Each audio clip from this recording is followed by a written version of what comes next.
नमस्कार दोस्तों, हमारे YouTube channel nursing career club में आपका स्वागत है। आज की इस वीडियो में हम बात करेंगे होम हेल्थ एड की यूनिट नंबर 12 की, जिसका नाम है sanitation safety and first aid.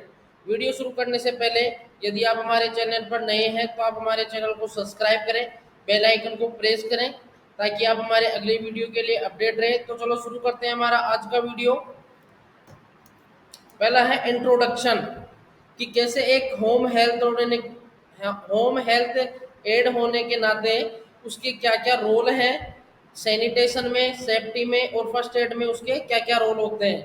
तो शुरू करते हैं। Home health aide play a crucial role in ensuring sanitation safety and providing first aid to client in the care. कि एक होम हेल्थ एड होता है, वो एक इम्पोर्टेंट रोल अदा करता है पेशेंट की सैनिटेशन में, सेफ्टी में और उसके फर्स्ट एड में। आगे है first aid is the initial assistance और treatment given to someone who is injured और sudden become ill before full medical treatment can be provided. कि फर्स्ट एड क्या होता है? इनिशियल असेसमेंट होता है और ट्रीटमेंट देते हैं। जो भी पर्सन इंज्यूर्ड हुआ है या जो भी पेशेंट के चोट लगी है उसको अपन तुरंत एक मेडिकल ट्रीटमेंट प्रोवाइड करवाते हैं। तब तक जब तक उसको कोई नेक्स्ट हेल्प नहीं मिल जाती या उसको फुल्ली ट्रीटमेंट देने से पहले जो मेडिकल ट्रीटमेंट देते हैं उसको फर्स्ट एड कहते हैं। अब हम नेक्स्ट बात करेंगे डेफिनेशन ऑफ सैनिटेशन की। सैनिटेशन क्या होता है? Sanitation refers to the condition and practices that help maintain health and prevent the spread of disease. कि सैनिटेशन एक ऐसी कंडीशन है, ऐसी कंडीशन और एक ऐसी प्रैक्टिस है जिसमें हम जो मरीज की, जो पेशेंट की, जो पर्सन की हेल्थ होती है उसको मेंटेन करते हैं और उसको डिजीज को फैलने से बचाते हैं। इसमें it involve the safe and hygienic management of human and animal waste. कि इसमें जो मरीज होता है उसको एक उसको सेफ हाइजेनिक रखते हैं अपन, अच्छी तरह उसका हाइजीन मेंटेन रखते हैं। और जो एनिमल वेस्ट और ह्यूमन और एनिमल वेस्ट होता है उससे अपन उसको दूर रखते हैं, उससे हम उसको बचाते हैं। The provisional of cleaning drinking, हम उसको अच्छा बिल्कुल साफ सुथरा पानी पानी पिलाएंगे। जो भी कचरा है, जो भी उसका वेस्ट है उसको अच्छे से उसको अच्छे से डिस्कार्ड करेंगे अपन। अच्छा जो सॉलिड वेस्ट है उसको अच्छे से डिस्कार्ड करेंगे और उसका जो पर्सनल हाइजीन है उसको अच्छे से मेंटेन करेंगे और एक अच्छा एनवायरनमेंट प्रोवाइड करवाएंगे उसको। अब हम नेक्स्ट बात करेंगे सेफ्टी और फर्स्ट एड क्या होता है। Safety refers to the state of being protected from harm, injury और डेंजर। सेफ्टी में क्या होता है कि यह एक ऐसी स्थिति है जिसमें हम किसी भी पर्सन को कोई नुकसान होने से या कोई चोट लगने से या कोई भी खतरे से हम उसको बचाते हैं। It involve identifying and eliminating hazard. इसमें हम जो एलिमिनेशन है, उस जो हैजार्ड है, जो इन्फेक्शन है, उसको अपन जो भी कचरा है इन्फेक्शियस उसको अपन क्या करेंगे? एलिमिनेट करेंगे, उसको डिस्कार्ड करेंगे, उसको निष्कासित करेंगे अपन। इम्प्लीमेंटिंग प्रिवेंटिंग मेजर्स, जो भी प्रिवेंटिंग मेजर्स है वो उसके ऊपर इम्प्लीमेंट करेंगे अपन। And creating condition that minimize risk to individual और ग्रुप। और जो रिस्क है उनको बीमार करने के, उन रिस्क को हम क्या करेंगे? कम करेंगे। Safety measures can encompass various aspects of life including physical, occupational, environmental and personal safety। और अपन सेफ्टी में क्या करेंगे? उसकी जो भी फिजिकल हेल्थ है उसको अच्छी रखेंगे, जो भी ऑक्यूपेशनल हेल्थ है उसको मेंटेन करेंगे, उसकी जो आसपास का एनवायरनमेंट है उसको अपन अच्छा मेंटेन करेंगे और उसकी जो पर्सनल सेफ्टी है उसको अपन मेंटेन करके रखेंगे। अब first aid is the immediate and initial assistant और treatment given to someone who is injured और सडनली बिकम इल। वह पर्सन, वह पेशेंट जो सडनली अचानक या कोई बीमार हुआ हो या उसके कोई चोट लग गई हो, उसको अपन मेडिकल ट्रीटमेंट देंगे। हॉस्पिटल ले जाने से पहले जो भी मेडिकल ट्रीटमेंट देते हैं वो होता है first aid. It is provide before full medical treatment. और first aid full medical treatment देने से पहले दिया जाता है। The primary goal of first aid are to preserve life. First aid का जो मेन गोल होता है वो क्या होता है, उसके जीवन को बचाना, उसकी ज़िंदगी को बचाना होता है। प्रिवेंट फर्दर हार्म, जो भी उसको बाद में अगर कोई नुकसान हो रहा हो उस चीज़ से, उस सोर्स से, उस चीज़ को हम बताएंगे और उसकी उसको वापस, उसकी बीमारी को वापस रिकवर करेंगे, उसकी हेल्थ को वापस रिकवर करेंगे और उसकी बीमारी जो भी उसकी चोट लगी है, जो भी उसको नुकसान हुआ है, उसको अपन ठीक करेंगे। अब हम नेक्स्ट बात करेंगे the basic of first add. First aid is the initial assessment और treatment given to someone who is injured or suddenly become ill before full medical treatment can be provided। First aid एक initial assistant है, एक तुरंत दी जाने वाली help और treatment है उसको, जो या तो अचानक बीमार हुआ हो या उसके कोई इंजरी हुई हो, उसको अपन जो भी मेडिकल ट्रीटमेंट देते हैं वो होती है फर्स्ट एड। यहाँ पर कुछ पॉइंट्स और कुछ स्टेप्स दिए गए हैं जिससे हम उस पेशेंट की, उस पर्सन की हम मदद कर सकते हैं, उसको फर्स्ट एड देते हैं। तो अपन कौन कौन सी स्टेप्स फॉलो करते हैं। तो पहली है असेस द सिचुएशन। अपने को क्या करना है, पहले जाकर जो घटना स्थल है जहाँ पर इंसिडेंस हुआ है वहाँ जाकर अपने को सिचुएशन को असेस करना है कि क्या सिचुएशन है इस टाइम, पेशेंट की कितनी चोट आई है, वो चीज़ें अपने को असेस करनी है। उसके बाद में चेक फॉर रेस्पॉन्सिवनेस, हमारे को मरीज का रेस्पॉन्स चेक करना है।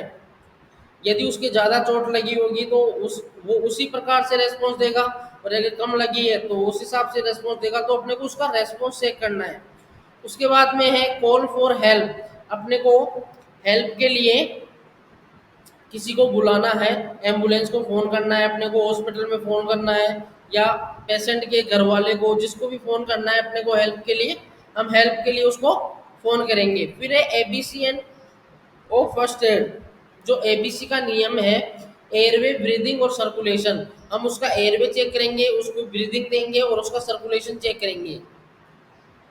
ये चीज़ें हम इस एबीसी नियम को फॉलो करेंगे। उसके बाद में है कंट्रोल ब्लीडिंग, यदि उसके ब्लीडिंग हो रही है तो उसकी ब्लीडिंग को अपन क्या करेंगे, कंट्रोल करेंगे। फिर है मैनेज इंजरीज, उसकी जो इंजरीज हुई है उनको अपन मैनेज करेंगे। फिर है कंफर्ट एंड रियश्योर्स, अपन उसको कंफर्ट प्रोवाइड करवाएंगे।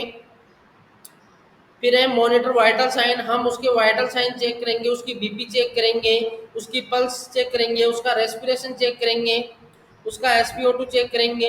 ये सब चीज़ें अपन उसके वाइटल साइन क्या करेंगे, चेक करेंगे। फिर उसके बाद में है प्रोवाइड एडिशनल असिस्टेंस, जो भी अपने पास अदर जो भी हेल्प है या ट्रीटमेंट है जो भी है, जो अपने से हो सकता है वो चीज़ हम उसको क्या करवाएंगे, प्रोवाइड करवाएंगे। कोई भी जो फर्स्ट एड ट्रीटमेंट है वो उसको हम प्रोवाइड करवाएंगे। अब हम नेक्स्ट बात करते हैं the precaution to be taken for personal safety, कि पर्सनल सेफ्टी के लिए कौन कौन से प्रिकॉशंस अपनाए जाते हैं। तो पहला तो है अवेयरनेस ऑफ सराउंडिंग्स, अपनी जो सराउंडिंग एरिया है उसमें अपने को अवेयर रहना है, अपने को सचेत रहना है। तो एक लाइन है, danger never take a vacation, always be aware of your surroundings. जो डेंजर है, जो खतरा है, वो आपको कभी भी छूट नहीं देगा, कभी भी वेकेशन नहीं देगा। इसलिए हमारे को हमेशा हमारे सराउंडिंग, हमारे चारों तरफ से अपने को अवेयर रहना है, अब हमारे को सचेत रहना है। नेक्स्ट है रिस्क असेसमेंट। जो रिस्क असेसमेंट है वो चीज़ अपन कम रिस्क को कम करेंगे। Assess risk in different situations, जो अलग अलग सिचुएशंस है उसमें अपने को रिस्क को असेस करना है। Identify hazard such as slippery floors, uneven surface, floor lighting और सस्पिशियस इंडिविजुअल्स। हमारे को यदि कोई हमारे फर्श पे हैजार्ड, कहीं पर हैजार्ड है, या कोई स्लिप होने वाला फ्लोर है, या फिर कोई भी ऐसी सरफेस है जिस पे अपन फिसल सकते हैं, ऊबड़ खाबड़ स्पेस है, या पर वहाँ पर कम लाइटिंग है, उन रिस्क को अपन क्या करेंगे, कम करेंगे। उन चीज़ों को अपन आइडेंटिफाई करेंगे कि ऐसा तो कुछ है नहीं, हम जहाँ पर पेशेंट को लेके जा रहे हैं, जहाँ पर भी कोई पर्सन है वहाँ पर ऐसी कोई चीज़ तो नहीं है। फिर है take step to minimize these risk such as using handrails, wearing appropriate footwear or avoiding poorly light areas, कि जो भी रिस्क है इनको अपन कैसे कम कर सकते हैं। मरीज के हाथ में हैंड रेल्स हो और वो हैंड रेल्स पकड़ के चले, उसके बाद में अच्छे जो बढ़िया फुटवियर्स है वो पहन के चले, और जो पुअर लाइटिंग एरिया है उससे बचे, उससे उनको अवॉइड करके, इन चीज़ों को अवॉइड करके वो क्या कर सकता है, कोई भी इंजरी होने से बच सकता है। अब नेक्स्ट हम बात करेंगे प्रोटेक्ट योर सेल्फ, अपने आप को कैसे प्रोटेक्ट करें। तो हम मास्क पहन के चले, यदि हम हॉस्पिटल जा रहे हैं, कोई इन्फेक्टेड जगह पे जा रहे हैं तो अपने को मास्क पहनना है, ग्लव्स पहनना है, अपने को जो दूरी है, डिस्टेंस है, वो मेंटेन करके चलनी है, अपने को अच्छे से हैंड वॉश करनी है, जो क्राउड एरिया, भीड़ भाड़ का एरिया है उससे अपने को बचना है, अवॉइड कंटामिनेटेड ऑब्जेक्ट, जो भी कंटामिनेटेड प्रोडक्ट्स हैं उनसे अपने को क्या करना है, बचना है। नेक्स्ट है कॉल फॉर हेल्प, अपने को यदि कोई इंजरी हो रही है या आपके साथ कोई इंसिडेंस हो गया है तो अपने को हेल्प के लिए कॉल करना है। If someone is seriously injured और if the accident involve significant damage और danger, call emergency service immediately.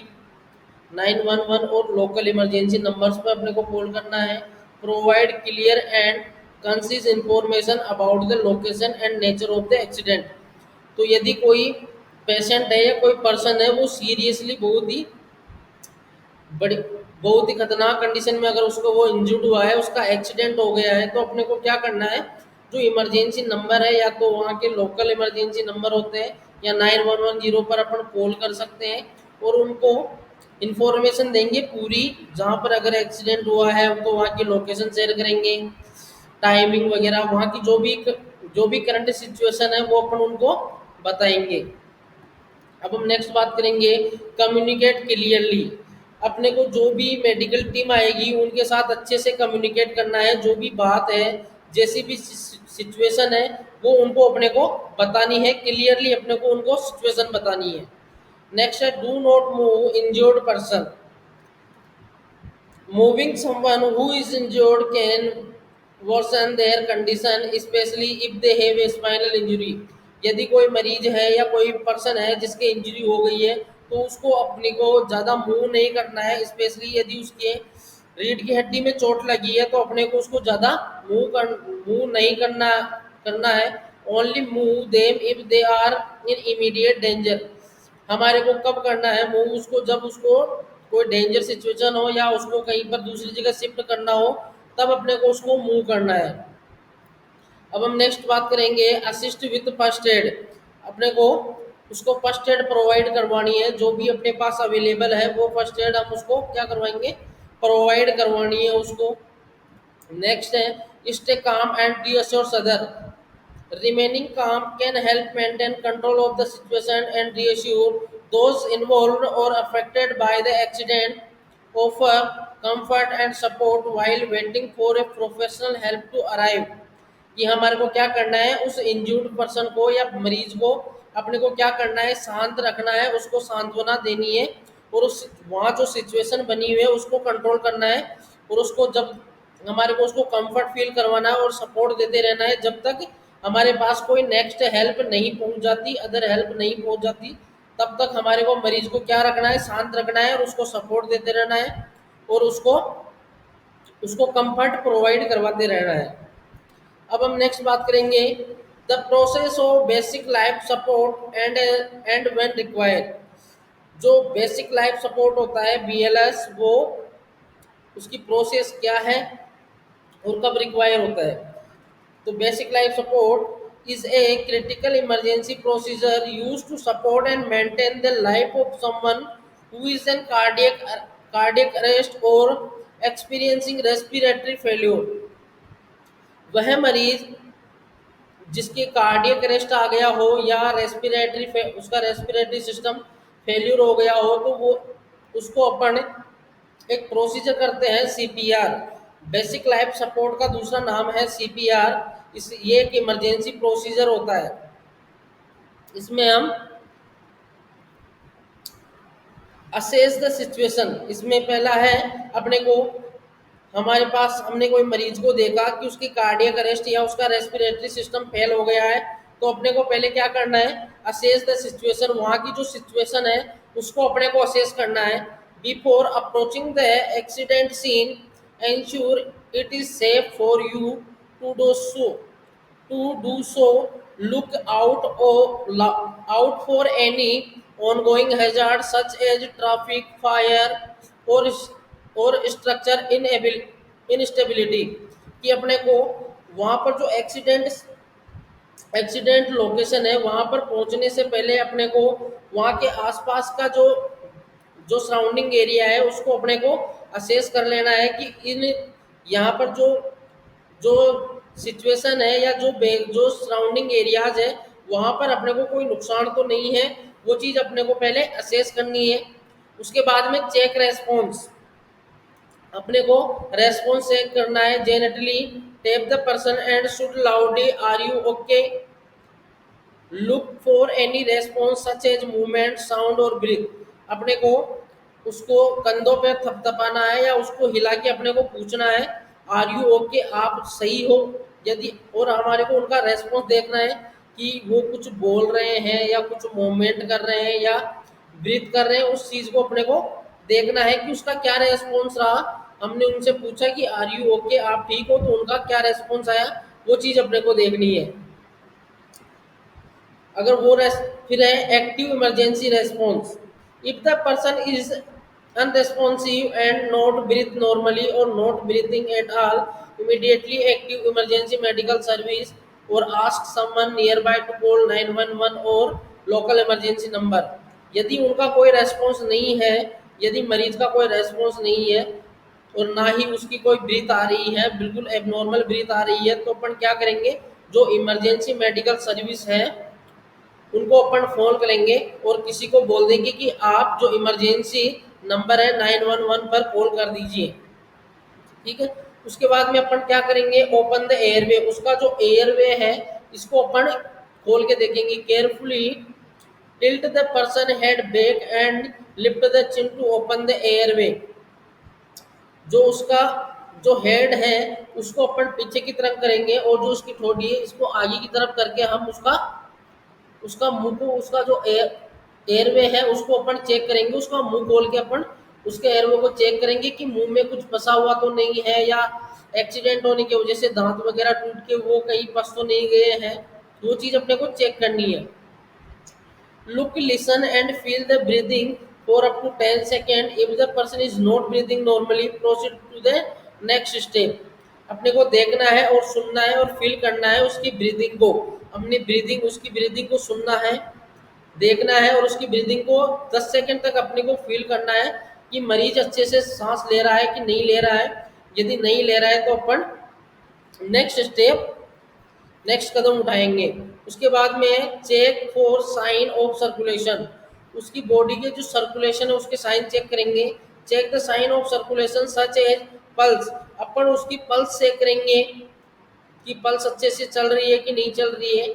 If you can not detected A pulse with in 10 second begin chest compression, यदि अपने को 10 second तक कोई उसकी पल्स वगैरह feel नहीं हो रही है तो अपन क्या करेंगे, उसके चेस्ट को कंप्रेस करेंगे, उसकी चेस्ट को अपन क्या करेंगे, कंप्रेस करेंगे, अपन उसको सीपीआर देना स्टार्ट कर देंगे। नेक्स्ट है परफॉर्म चेस्ट कंप्रेशन, अपन क्या करेंगे, चेस्ट कंप्रेशन परफॉर्म करेंगे। Place the heel of the hand on the center of the patient's chest between the nipple, जो पेशेंट की जो निपल्स होती है दोनों उनके बीच में अपने जो हैंड है उनकी जो फिंगर्स होती है फिंगर्स को इंटरलॉक करके फिर अपने को प्लेस करना है अपने hands. Place the other hand on the top of the first hand, interlocking fingers, position yourself directly over the person chest with arm straight and elbows locked, अपनी जो ये एल्बोज होती है ये मुड़नी नहीं चाहिए, बिल्कुल सीधी रहनी चाहिए, ऐसे बिल्कुल सीधी रहनी चाहिए, ये मुड़नी नहीं चाहिए। इस पोजीशन में करके अपन उसको क्या देते हैं, सीपीआर देते हैं ऐसे। ये अपनी यदि अपनी ये कोनी होती है ये अगर मुड़ जाएगी तो अच्छे से कंप्रेस नहीं हो पाएगी उसकी चेस्ट। नेक्स्ट है उस hard and fast aiming of compression depth of at least 2 inches for adult and adolescent and about 1.5 centimetre for infant and children. जो अडल्ट होते हैं उनके लिए 2 इंच तक अपन उनकी चेस्ट को कंप्रेस करेंगे, और जो चिल्ड्रंस वगैरह होते हैं, इन्फेंट और चिल्ड्रन होते हैं, उनके 1.5 इंच अपन उसकी चेस्ट को कंप्रेस करेंगे। Perform compressing at a rate of 100 to 120 compression per minute. 1 minute में अपने को 100 से 120 कंप्रेशन करने हैं। नेक्स्ट बात करेंगे provide rescue breaths after 30 compression deliver two rescue breath. अपने को 30 कंप्रेशन देने के बाद में 2 बार माउथ टू माउथ क्या करनी है, ब्रीथ देनी है। Maintain the head tilt and chin left position. जो उसका हेड है उसको अपन टिल्ट करेंगे, और जो हेड है उसको लिफ्ट करेंगे, इससे उसका मुंह खुल जाएगा और फिर हम ब्रीथ देना शुरू करेंगे। Pinch the person's nose close and create a seal over their mouth with your mouth. अपन उसकी नाक को बंद करेंगे, नाक को बंद करके हम अपना मुंह अपने जो दोनों होंठ है उसके लिप्स पे अपन रख देंगे। Give each rescue breath over about 1 second watching for chest rise. हम उनको एक ब्रीथ क्या देंगे, 1 सेकेंड में एक ब्रीथ देंगे। ये कंटिन्यू साइकिल्स अपन 30 compression two breath until the person start to breathe on their own. और ये हम कब तक करेंगे, जब तक या तो मरीज रिकवर नहीं हो जाता या अपने पास कोई नेक्स्ट हेल्प नहीं आ जाती, तब तक अपने को क्या करना है, कंटिन्यू ब्रीथ दे, कंटिन्यू उसको चेस्ट कंप्रेस करते रहना है। फिर है use an automated external defibrillator if an AED is available follow the device voice prompt and instruction. जो डिफिब्रिलेटर होता है यदि हमारे पास अवेलेबल है तो उसको यूज करना है। Turn on the AED and attach the electrodes pads to the person's bare chest as shown in the Follow the AD promotes to deliver a shock if advised. Resume CPR immediately after delivering the shock, starting with chest compression. अपने को जो दोनों electrodes होते हैं, जो defibrillator के दोनों electrodes होते हैं, उसको अपने को मरीज के चेस्ट पे रख के उसको उसमें जो करंट होता है, जो इलेक्ट्रिसिटी होती है, वो अपने को फ्लो करना है पेशेंट की चेस्ट पे, शॉक देना है उसको। नेक्स्ट है continuous BLS until help arrives. हमारे को जो BLS होता है बेसिक लाइफ सपोर्ट होता है, जो CPR है, वो अपने को कब तक, जब तक हमारे पास नेक्स्ट हेल्प नहीं आ जाती तब तक अपने को कंटिन्यू करना है वो। फिर नेक्स्ट है document and report after the incidents. Document what happen, action taken and any information that might be useful to medical professionals or authorize. हमारे को जो इंसिडेंट्स होने के दौरान हमने क्या क्या किया, कौन कौन से एक्शंस लिए, कौन कौन से प्रोसीजर्स किए, वो सारी इंफॉर्मेशन अपने को क्या करना है, एक रिकॉर्ड करना है, ताकि जो नेक्स्ट उसका ट्रीटमेंट करेंगे उनके लिए वो चीज़ हेल्पफुल हो। अब हमारा नेक्स्ट टॉपिक है हॉस्पिटल इमरजेंसी कोड्स, कि हॉस्पिटल में कौन कौन से इमरजेंसी कोड्स होते हैं। Hospital emergency codes are a system of the signals used in hospital to alert staff, visitors, and patient about various emergencies and important situations। कि जो हॉस्पिटल में इमरजेंसी कोड्स होते हैं, ये सिस्टम सिग्नल्स होते हैं स्टाफ को, वहाँ के जो स्टाफ है, वहाँ के विजिटर्स है, पेशेंट्स है, उनको अलर्ट करने के लिए, उनको उस सिचुएशन के बारे में बताने के लिए अलग अलग कलर कोड बनाए गए हैं। These codes are typically announced over the hospital public address system or communicate through other means like pagers or mobile devices। और ये जो कोड्स होते हैं ये हॉस्पिटल में अनाउंस होते हैं पब्लिक की, कि सबको पता चल जाता है इनसे। इनको लाउडली जो माइक्स वगैरह लगे हुए होते हैं उनसे इनको अनाउंस करते हैं। The exact code use in can vary between hospital and regions but they are some common codes that are widely recognised. कि हॉस्पिटल में कुछ कोड्स हैं जो हर हॉस्पिटल में यूज किए जाते हैं। जैसे पहला है कोड ब्लू। कोड ब्लू कब यूज करते हैं? जब कोई भी मेडिकल कंडीशंस होती है, मेडिकल इमरजेंसीज होती है, जैसे कार्डियक अरेस्ट हो गया, रेस्पिरेटरी अरेस्ट हो गया, अगर ऐसी कोई कंडीशन होती है किसी पेशेंट के साथ, किसी मरीज के साथ या किसी स्टाफ के साथ, तो कोड ब्लू अनाउंस किया जाता है, ताकि वहाँ पर जो मेडिकल टीम है वो उस लोकेशन पे जितना जल्दी हो सके उतना वहाँ पर पहुँच सके। फिर है कोड रेड।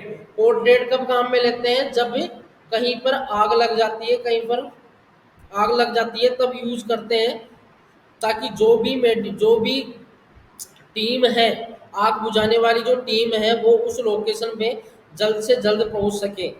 फिर है code pink, used in many hospital to indicate an infant or child abduction. कि कोड पिंक कब यूज करते हैं? जब किसी बच्चे का अपहरण हो जाता है, किसी बच्चे का किडनैप हो जाता है, तब कोड पिंक यूज किया जाता है।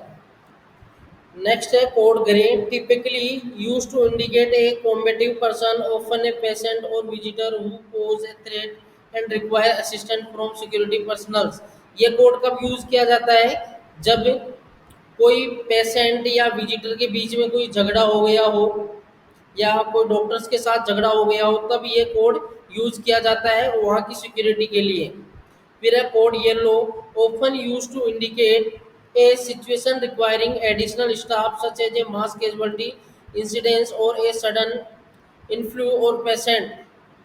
ये कोड कब कब अनाउंस किया जाता है? जब कोई ऐसी कोई कंडीशन हो गई हो जिसमें बहुत ज़्यादा स्टाफ की ज़रूरत पड़ती हो, जैसे कैजुअलिटी हो गई, जो इमरजेंसी डिपार्टमेंट हो गया, ऐसी कोई इमरजेंसी कंडीशन आ गई जिसमें एडिशनल स्टाफ की ज़रूरत हो, तो वहाँ पर कोड येलो अनाउंस किया जाता है। फिर है code black, some time use to indicate a bomb threat और an active shooter situation depending on the hospital policies and procedures. Code black कब यूज किया जाता है? जब कोई आतंकवादी घुसपैठी या बॉम्ब वगैरह की ऐसी कोई कंडीशन हो, तब कोड ब्लैक यूज किया जाता है। फिर कोड ऑरेंज, कैन सिप्लिकाई ए हैजार्डियस मटेरियल स्पिल और release within the hospital और nearby area, it promote measures to contain the hazard and protect staff and patient. जब भी कोई ये कोड जब यूज किया जाता है, जब कहीं पर हॉस्पिटल पर या कहीं पर भी कोई केमिकल फैल गया हो, तो तब ये कोड ऑरेंज का अनाउंस किया जाता है। फिर है code green, occasionally use to indicate severe weather condition और external disaster that might affected hospital operations. और कोड ग्रीन होता है वो कब यूज किया जाता है? जब कोई वेदर से रिलेटेड कोई कंडीशन हो, सीवियर वेदर, या फिर कोई भूकंप वगैरह हुआ, भूकंप, सुनामी, ऐसी चीजें होने पर कोड ग्रीन यूज किया जाता है। अब हम नेक्स्ट बात करेंगे the standard procedures to be followed in case of institutional emergencies. कि इंस्टीट्यूशनल इमरजेंसीज के टाइम कौन कौन से प्रोसीजर्स होते हैं जो अपन यूज करते हैं। तो रिकॉग्नाइज एंड इनिशियल रेस्पॉन्स, अपने को उस कंडीशन को रिकॉग्नाइज करना है, अपने को उस कंडीशन को असेस करना है, और जो भी इनिशियल रेस्पॉन्स है वो चीज़ अपने को शो करनी है वहाँ पर। फिर है एक्टिवेशन ऑफ इमरजेंसी कोड, जो भी इमरजेंसी कोड्स होते हैं वो हमारे को क्या करना है? एक्टिव करना है। कंडीशंस के हिसाब से, सिचुएशन के हिसाब से अपने को इमरजेंसी कोड को एक्टिव करना है। फिर है कम्युनिकेशन, अपने को कम्युनिकेशन करना है, बातचीत करना है उनसे, सबको अलर्ट करना है, सबको मैसेज कन्वे करना है कि हमारे यहाँ पर ये कंडीशन हो गई है, वो चीज़ सबको, ये इंफॉर्मेशन सब तक पहुँचाना पड़ता है। फिर है इवैक्यूएशन एंड शेल्टरिंग, कि जो भी वहाँ पर जो भी लोग हैं, जो भी पर्सन्स हैं, उन सबको वहाँ से, जो एक्सीडेंटल कंडीशन है वहाँ से हम उनको क्या कर देंगे? निकाल देंगे, दूसरी जगह पर शिफ्ट करेंगे। सेफ्टी एंड सिक्योरिटी मेजर्स अपनाएंगे अपन, असेसमेंट एंड मॉनिटरिंग करेंगे। उसके बाद में रिकवरी एंड डिफिब्रिंग, जो भी मरीज वहाँ पर जिनको भी नुकसान हुआ है, जिनको भी इंजरी हुई है, उनका ट्रीटमेंट शुरू करके उनको वापस रिकवर करेंगे। डॉक्यूमेंटेशन एंड फॉलोअप, इन सारी जो भी इंसिडेंट हुआ है उसका अपन डॉक्यूमेंटेशन करेंगे और फॉलोअप करेंगे। फिर हम नेक्स्ट, हमारा अगला टॉपिक है the usages of protective devices such as restrain and safety devices. कि प्रोटेक्टिव डिवाइसेस क्या होते हैं, जो रिस्ट्रेन करना, और जो भी सेफ्टी डिवाइसेस होते हैं उनका क्या यूज होता है पेशेंट को प्रोटेक्ट करने में। Protective devices such as restrain and safety devices are used in various institutional setting including health care facilities to ensure the safety and wellbeing of individual under specific circumstances. कि ये जो protective measures होते हैं, जो protective devices होते हैं, ये हम पेशेंट की भलाई के लिए यूज करते हैं। तो हम पहली बात करेंगे रिस्ट्रेंट्स की। रिस्ट्रेंट क्या होता है? तो रिस्ट्रेंट दो प्रकार के होते हैं, फिजिकल रिस्ट्रेंट और केमिकल रिस्ट्रेंट। फिजिकल रिस्ट्रेंट में क्या होता है, हम मरीज के हाथ पैर या उसको जो रिस्ट्रेंट बेल्ट होती है उससे अपन उसको बांध देते हैं, ताकि पेशेंट अगर अग्रेसिव है, वो पेशेंट जो अग्रेसिव हो या ज़्यादा उठ उठ के बग रहे हो, ठीक है, उन पेशेंटों को अपन फिजिकली रिस्ट्रेन करते हैं, उसके हाथ पैर बांध देते हैं। तो ये तो होता है फिजिकली रिस्ट्रेन। और केमिकली रिस्ट्रेन क्या होता है, हम उनको कोई दवाई देके, कोई मेडिकेशन इंजेक्शन देके हम उनको रिस्ट्रेन करते हैं, उनको शांत करते हैं, उनको अनकॉन्शियस कर देते हैं वो चीज़ें देके। ये होता है केमिकल रिस्ट्रेंस। अब सेफ्टी डिवाइसेस कौन कौन से होते हैं? बेड रेल, जो बेड के जो साइड रेल्स होते हैं वो हो गए। उसके बाद में वेंडर अलार्म्स हो गए, जो मरीज के बगल में लगे हुए होते हैं वेंडर अलार्म, जिससे पेशेंट को कोई भी ज़रूरत हो तो वो अलार्म बजा देता है, जिससे स्टाफ तुरंत उसके सामने चला जाता है उसकी जो भी नीड है उसको फुलफिल करने। फिर नेक्स्ट बात करेंगे अपन seat belt and wheel chair restraints. जो सीट बेल्ट और व्हील चेयर जो होती है वो होते हैं यूज्ड इन व्हील चेयर और during transport to secure patient who have mobility issue. वह पेशेंट जिनको कोई हिलने चलने में अगर कोई दिक्कत होती है, तो उन पेशेंटों को अपन व्हील चेयर पे लेके जाते हैं। तो व्हील चेयर पे भी क्या होता है, उनको रिस्ट्रेंट करके लेके जाते हैं। जो सीट बेल्ट और जो बेल्ट वगैरह होती है सपोर्टिव बेल्ट, वो चीज़ लगा के हम फिर मरीज को ट्रांसफ़र करते हैं। फिर है कंसिडरेशन एंड बेस्ट प्रैक्टिसेस। तो पहला है इसमें असेसमेंट एंड डॉक्यूमेंटेशन। हमारे को असेसमेंट करना है, और जो भी अपन ने असेसमेंट किया उसका अपने को क्या करना है, डॉक्यूमेंटेशन करना है। जैसे यूज ऑफ रिस्ट्रेंट्स और safety devices should be based on a thorough assessment of the individual's need and risk. Documentation is critical to justify their use and monitor effectiveness. जो भी अपन यदि मरीज को रिस्ट्रेन कर रहे हैं तो उसको उसका डॉक्यूमेंटेशन करना जरूरी है, उसका कंसेंट वगैरह लेना जरूरी है। मरीज को जब भी हम रिस्ट्रेन करते हैं तो रिस्ट्रेन करने से पहले हम उनके घर वालों से एक कंसेंट लेते हैं कि आपका मरीज ये ये ये ऐसी ऐसी मूवमेंट्स कर रहा है, तो हम इसको रिस्ट्रेन करेंगे। वो चीज़ सारी मरीज के घर वालों को एक्सप्लेन करके उसके बाद में अपन मरीज को रिस्ट्रेन करते हैं। Patient right restrain should only be used when less restrictive measures have been deemed ineffective or sufficient patient consent or legal guardian involvement should be considered। वो ये जो मैंने अभी बताया था कि हम मरीज को रिस्ट्रेन ऐसे नहीं कर सकते, हम उनके घर वालों की परमिशन के बगैर हम मरीज को रिस्ट्रेन नहीं कर सकते, ये पेशेंट का राइट होता है। फिर है मॉनिटरिंग एंड इवाल्युएशन। हम मरीज को रेगुलर मॉनिटर करेंगे, रेगुलर उनको मॉनिटर करेंगे, और जो भी उनकी जो भी परेशानी है वो उसको अपन क्या करेंगे, इवालुएट करेंगे। फिर ट्रेनिंग एंड एजुकेशन। हम मरीज को हेल्थ के बारे में, ये जो भी हम उसके साथ प्रोसीजर कर रहे हैं उसके बारे में हम उसको एजुकेशन देंगे, उसको उसकी हेल्थ को अच्छे से रखने के लिए हम उनको एजुकेशन देंगे, उनको ट्रेनिंग देंगे। Thank you. तो दोस्तों ये था हमारा आज का वीडियो। कैसा लगा आपको हमारा ये आज का वीडियो, कमेंट सेक्शन में जरूर बताएं और अपने दोस्तों के साथ शेयर करें। यदि इस वीडियो से रिलेटेड आपको कोई भी स्टडी मटेरियल चाहिए तो आप हमारी वेबसाइट www.nursingcareerclub.com पर विजिट कर सकते हैं। हम मिलेंगे अगली वीडियो में, तब तक के लिए गुड बाय।